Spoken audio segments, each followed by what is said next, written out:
السلام علیکم dear viewers, آپ کے فیورٹ انفارمیٹو چینل روحانی اسکول سے میں ہوں آپ کا ٹیچر پروفیسر شبیر احمد۔ ہمارا آج کا ٹاپک ہے کیا سگریٹ نوشی سے روزہ ٹوٹ جاتا ہے۔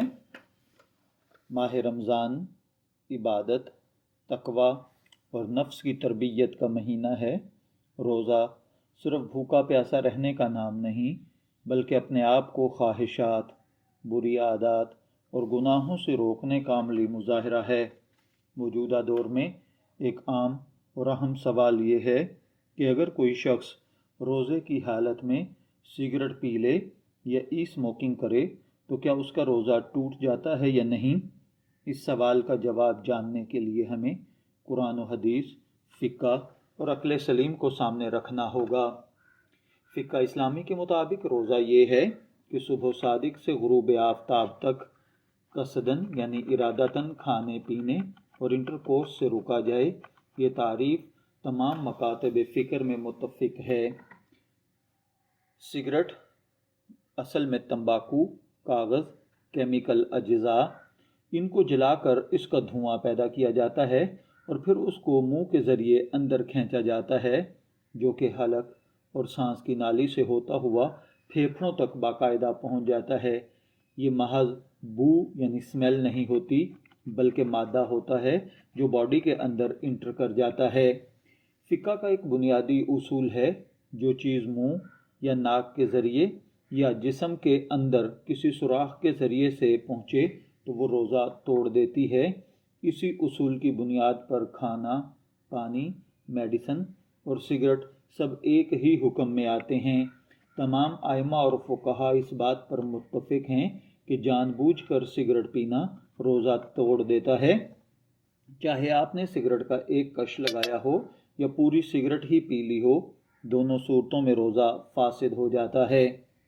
اللہ تعالیٰ نے فرمایا ہے، اور کھاؤ پیو یہاں تک کہ تمہارے لیے فجر کی سفید دھاری سیاہ دھاری سے واضح ہو جائے، پھر رات تک روزہ پورا کرو۔ سگریٹ پینا لذت حاصل کرنے کا ذریعہ ہے، جسم کے اندر اس کا مادہ باقاعدہ پہنچتا ہے، لہٰذا اسموکنگ کی ایک صورت بنتی ہے جو کہ روزہ توڑ دیتی ہے۔ حدیث مبارکہ میں ہے کہ روزہ ڈھال ہے۔ ڈھال کا مطلب ہے روزہ انسان کو خواہشات، عادات اور لذتوں سے بچاتا ہے۔ سگریٹ نوشی نہ صرف یہ کہ خواہش ہے بلکہ نقصان دہ عادت بھی ہے جو روزے کی روح کے خلاف ہے۔ فقہ حنفی کے مطابق اگر کوئی چیز دھواں ہو مگر اس کا اثر اور مادہ ہو اور وہ حلق سے نیچے اترے تو اس سے روزہ ٹوٹ جاتا ہے۔ اسی بنا پر سگریٹ، حقہ، بیڑی سب روزہ توڑ دیتے ہیں۔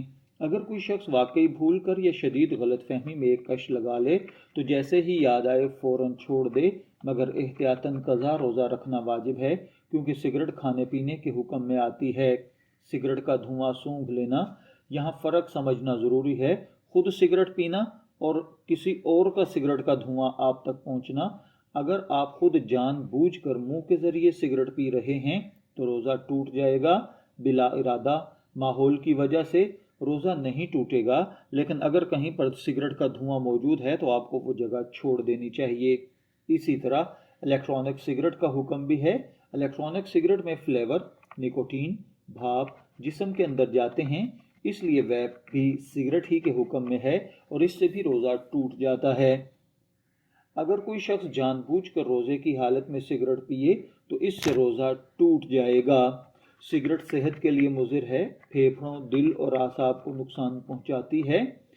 رمضان چونکہ نفس کی اصلاح، بری عادتوں کو چھوڑنے کا سنہری موقع ہے، اسی لیے علماء کرام فرماتے ہیں کہ رمضان کو سگریٹ چھوڑنے کا اگر آغاز بنا لیا جائے تو انشاءاللہ العزیز روزے کے ساتھ جب آپ سگریٹ نہیں پئیں گے تو دھیرے دھیرے آپ کی یہ سگریٹ کی عادت ختم ہو جائے گی۔ جی ہاں، بالکل، دن بھر کا روزہ نکوتین کی طلب کو کم کرتا ہے، صبر اور ضبط سکھاتا ہے۔ اگر نیت مضبوط ہو تو رمضان کے بعد بھی یہ عادت چھوٹ سکتی ہے۔ سگریٹ نوشی روزہ توڑ دیتی ہے، چاہے ایک کش ہو یا پوری سگریٹ۔ ویپ اور حقہ بھی اسی حکم میں آتے ہیں۔ بلا ارادہ دھواں روزہ نہیں توڑتا۔ رمضان بری عادات کو چھوڑنے کا بہترین موقع ہے، لہٰذا روزہ صرف فرض پورا کرنے کا نام نہیں بلکہ اللہ کی رضا حاصل کرنے کا ذریعہ ہے۔ اگر ہم روزے کی حالت میں سگریٹ سے رک جائیں تو یہ محض ایک حکم کی تعمیل نہیں بلکہ اپنی زندگی سنوارنے کی طرف پہلا قدم بھی ہو سکتا ہے۔ میں دعا گو ہوں کہ اللہ تعالیٰ جو بھائی بہن سگریٹ پیتے ہیں ان کو اس سے نجات کی توفیق عطا فرمائے۔ شبیر احمد کو اجازت دیجیے، پھر حاضر ہوں گے کسی نئی ویڈیو کے ساتھ۔ تب تک کے لیے اللہ حافظ۔